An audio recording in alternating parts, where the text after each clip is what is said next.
I really wanted to like this Supreme Clientele too. I do like it. I like the album. I think it's solid.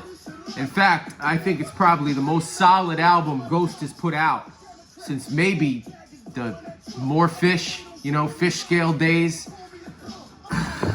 They say what you want about me. I remember when Wu-Tang's first single came out. I remember the Protect Your Neck, Method Man on the flip side. I remember Video Music Box repeating the video again and again and again. I remember everything, every last little detail. I remember when Takao came out, Month of the Man, Redman was supposed to come out the same time. The albums got delayed on Def Jam. I remember every step of the way. I remember Iron Man picking that up from Scoop at Ace Records in Trenton off the Boulevard, right? Used to sell all the records a day early, but $1 more, right? I remember Iron Man. I remember when he flipped, for Daytona, when he flipped the Bob James, and I remember everything about the album. I remember Supreme Clientele. I remember that taking me by surprise, like qualify for shock, right? Because the whole thing is I picked that thing up in Oxford Valley Mall. I was driving through Trenton on the way home, and Nutmeg was going, Scotty Waddy Papa Tippet. It's just the whole thing, just right. The album was amazing from beginning to end. Very few things were skippable. I mean, this is good. That was genius, right? RZA was in on that. I remember reading the Source article about how RZA sat and listened to it and placed every song just so, in just the right order, right? And he was right, because at that time, a lot of people thought that Wu-Tang was fucking up, right? Because Wu-Tang came out, then Wu-Tang Forever. You had a lot of brilliant albums in between those two. I don't have to go through the whole roster for you with Cuban Links and the Geniuses, Liquid Swords, and everything in between. And right around the time of this is before the W, and Ghost says it himself in a recent interview that Wu was capable of a lot more output than they did. And some of the Wu output over the years was very disappointing to me as a fan, right? I love Wu-Tang. I don't have a tattoo or anything, but I love even the U-Gods and the Master Killers, who didn't come along till a bit later. I got the damn Shaolin style video game, right? I love Wu, and I've been around as a hip hop fan long before. We love you, Rakim. You know what I mean? So I had an opportunity when they came along. I was already in deep to hip hop for 10 years, close to 10 years at least. So Wu made a huge impact, right? And Ghostface with that Supreme Clientele 1 album, right? That was kind of like the, hey, we're still here. Everybody's talking about Wu-Tang fronting, but they're still telling lies. He even addressed it in a way on Supreme Clientele 1. And from there, after Iron Man and Supreme Clientele, every Wu-Tang or Ghostface fan was just kind of waiting for, Bulletproof Wallets to be that follow-up to Supreme Clientele that either matched it or beat it. In my opinion, it got real close to Supreme Clientele, but not quite all the way there with the Bulletproof Wallets. And from there, it was just kind of like a, he's always, because down here is a dope MC, right? So Ghost is always above board, right, in terms of being an MC. But reaching that level of greatness of Supreme Clientele, which I put up there with 36 Chambers and Forever, right? And all the other great Wu albums. I put him right up in that same, above that line, right? He just kind of, And I have to say this, it got to a point where I just stopped fucking listening to Ghostface albums more than once, right? That Set the Tone album, there was some bangers on there, and nobody can argue. I just didn't hit me. It didn't hit me. I know that people can say, oh, that was great, this was great, that was great. But I was fucking bored. I was bored. And I fucking hate Kanye more than Longer Than the Day Is Long. I dislike Kanye. So I just, when that came on, I just, and I heard the album, The Hammers, but not at a great length, because it was a disappointing album to me. And prior to that, I heard the Ghostface Killers, and this shit, comparing to like Iron Man, Supreme Clientele, even things like Fish Scale, these were mediocre albums, right? And I watched this. Now, Dope MC is here, and Ghostface never got there, right? But Supreme Clientele is up. So when he decided to name the Supreme Clientele 2, You know, I was at once excited and also very nervous, right? And this hasn't got shit to do with me not liking modern music or wishing it was still the year 2000 or 1985. I do, but that's not what this is about. I go back to those Nas, those 6, right? You know, everything from the 3 Kings Disease to the 3 Magic albums. I go back to those all the time, even today. And they're fairly recent, right? LL Cool J, right? With The Force. I listened to that shit all summer long, right? Last year, right? So it's not about me not being able to like or accept these artists in their aging years. It's just Ghost didn't quite hit it with this, you know? So Curtis May is a dope song. Dope. If we had like 8 more like this, surrounded by some other things, you know?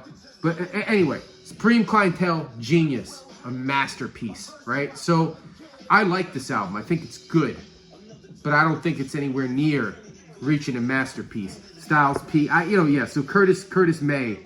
Sample 420 was dope too, right? You know, there's nothing wrong with Iron Man. Of course I love Guy from Jersey. I love hearing Redman open up the album. Windows, and you know, this is fine, but you know, now we're dealing with Ultimate Beats. You know, I have all these records, right? So I don't even got to dig for them. You know, these things are right at my fingertips, you know? I know where all the samples right here, ready to go, you know? So we start getting into the beats and breaks, right? And so yeah, so now, and then Windows, this same sample, we all know that RZA used this for Bobby Digital too. Georgie Porgy, fine. A lot of people will reference the MC Light and not the actual original, which was also called Georgie Porgy. Fine, that's cool. Break beats. Yeah, we all remember these. That's great. Beatbox, okay, this is cool. It's bringing us back, but you put one of those on the album, one of those reminisce joints, right? And where the fuck is RZA, right? Where's RZA? And you know, I'm glad it's you know, probably it's a good thing it's not the same RZA who created this, right? Because maybe this guy would have showed up for the album, for all we know, right? But RZA needed to be on there. Even a Nutmeg, that verse that RZA put on there, quote unquote, set the tone, you know? And he's not on here at all, right? Disappointment. Trial bored the shit out of me. I'm supposed to love it because Meth and everybody's on there, but it seemed just kind of remedial to me. Kind of like they were shooting for something theatrical and didn't quite hit it. Love Me Anymore. You know, Nas can't go wrong. The verse he dropped on that last Raekwon album was spectacular. This isn't as good as that, but it's still great. It's good, yeah, fine. Love Me Anymore is a good track. You know, any 5 of these, you know, could be on a Supreme Clientele 2 album. But there's certain pillars from this, what needed to be supposed to be a masterpiece or follow up to a masterpiece. There's some missing pillars here. You know, Metaphysics is great. But in the interview, you know, I'm hearing that some of these songs are recorded upwards of 20, 23 years ago. And it sounds like it, you know. Candyland, probably one of my favorite joints on the album, you know. And, you know, Ghost keeps coming back and kind of starting verses and infusing them with lines he said in the past and then adjusting them to be new. You know, similar to what he did on Sample 420 that harkens back to his verse, his famous verse, you know, Ghost, son, you my motherfucking heart. You know, he's going back to that, you know, and he's kind of harkening back to these things. But at this point, I start getting this Ghostface frustration that I'm also familiar with over the years. You know, ever since More Fish, when I pop in an album, you know, the wizardry, a lot of these albums just didn't appeal to me, right? And it's a shame because those first 3, you know, all the way up to Bulletproof Wallets, which is a little lighter than the first 2 in my opinion, they were classics. People used to say Ghostface is the most consistent rapper in the industry. They would say that about him, and they would say that about Redman, right? And Redman was for many years, you know, for What the Album, you know, he followed that up with There Is a Dark Side, Muddy Waters, and then Doc's the Name, and the Malpractice, and then, you know, Long Break, you know, before we got anything else, right? And then, you know, Red Gone Wild, and then Reggie, you know, it's just everybody was scratching their heads. And then we wait a decade plus, and we get a EP, you know, Mudface, and then he redeems himself with Muddy Waters 2, which is amazing, which I was hoping this would be for Ghostface.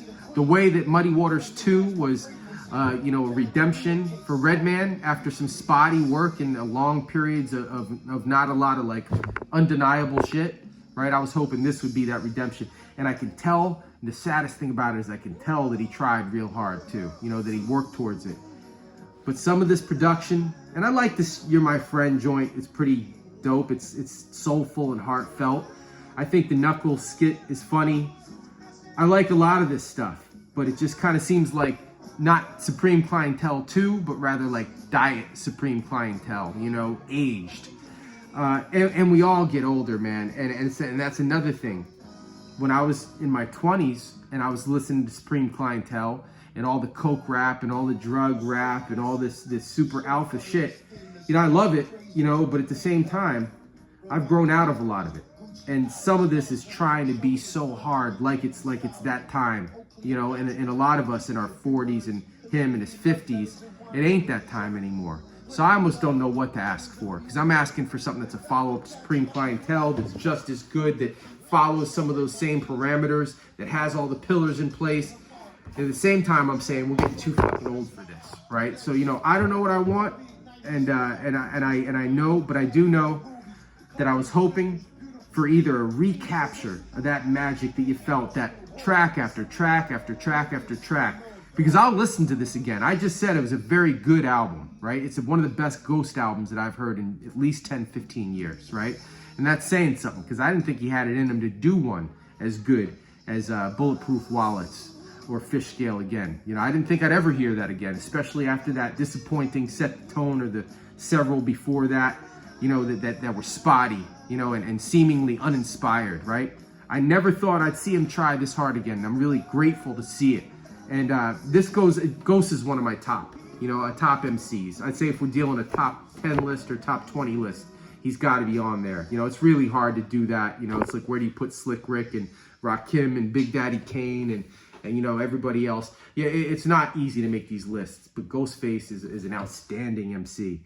And I wish that this was touching me more, you know, than it is, you know, and I wish there weren't moments in it that are so transparent, you know, because it's kind of like when you're dealing with an old head, you know, not that there's that big of an age gap, but it's kind of like when you're dealing with some older folks in your family and you can start seeing, you know, you can start seeing the blank spots, right? You know, when somebody's talking. That's what I there's too much here that's exposed about what he can't do anymore, or old songs he's reaching for from decades ago, you know, to put on the track list. I don't want to be overly negative, but that's just my hot take on this. I know that for a long time in his career, it's been, you know, hit, like hit you over the fucking head. Then a couple swing and a miss, swing and a miss, swing and a miss. And then he chipped it with this one, right? He chipped it, but he didn't knock its fucking head off. And I can tell he tried. And all I can say is the fact that even though there's some Wu members involved in this, it doesn't feel like a Wu album the way that, say, Iron Man or Supreme Clientele did. It still felt like it belonged to the Wu catalog. And with this, it seems like he's kind of sidestepped that a bit. He's brought a couple people along for the ride, but that Wu feeling seems like it's missing a little bit. Peace.